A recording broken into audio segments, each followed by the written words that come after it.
Baby, this week at the Cookout, we didn't just celebrate the birth of Christ, the reason for the season. The black, the brown, and the gays, and real ones who get invited to the Cookout.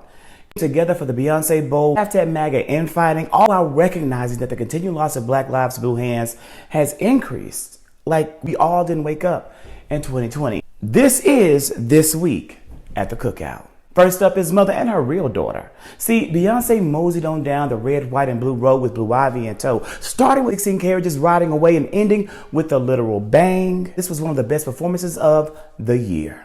And you know my personal highlight was Blackbird, with sirens Brittany Spencer, Raina Roberts, Tanner Adele, and Tierra Kennedy all coming together to make a profound statement of truth, a profound statement about what America has given to black women like them, like Vice President Kamala Harris, that America gave them so little, and with broken wings, they learned to fly.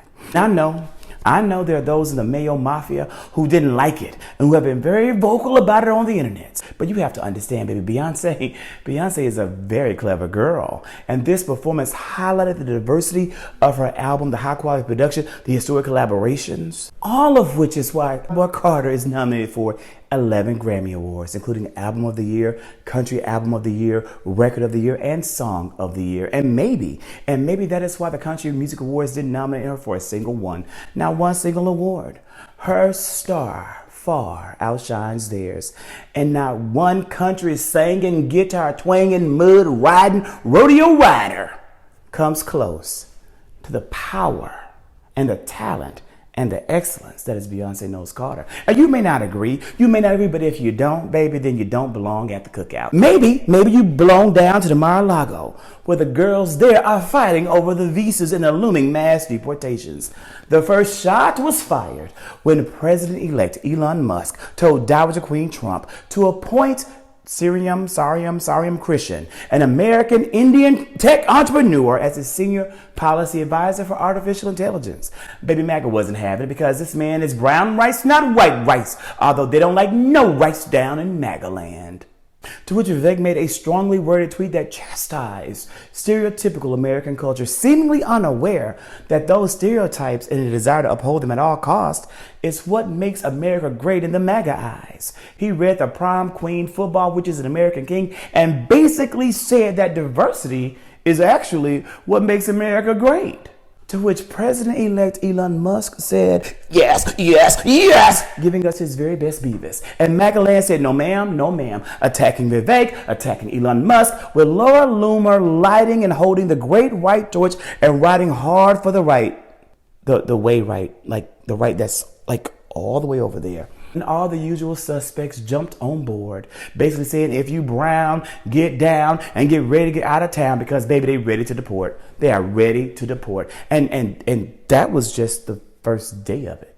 And what did we do at the Cookout while all this carrying on was happening, baby? We laughed and we kept it moving because we have more important things to do than to care. Like call a digital police department down in Emmett County, Mississippi, where truck driver Trumaine White died while in police custody. And we don't know what happened. We have no clue. This is just one of several recent reports of black men dying while in police custody. And I'm working on several videos, researching each fully to ensure that my facts are straight, because there is nary a mention of any of this in the mainstream news cycle. Very little, but what else is new when it comes to us? I guess that's why I'm here, doing what I do at the Cookout. And before I go and leave this week's Cookout, let me tell you that this week at the Cookout, we sat down at our dinner tables and ate Titty's mac and cheese because it really is the best recipe, and she's always invited, and had a honey baked ham just because it's easier. It's just easier. While the uninvited had Watergate salad, whole cranberries and cranberry sauce, and figgy pudding down to the Mar-a-Lago. But despite our differences in menus and taste, we still came together in traditions and beliefs to celebrate the holiday in recognition of the birth of Christ. And maybe that's what we should all focus on that which unites us instead of that which divides us. But bish, I like the mess every now and then, and can get pretty petty in defeat. And we were defeated. So we're going to have to see about that. We're just going to have to see. And while I'm seeing about that, I'm going to see you next week at the Cookout.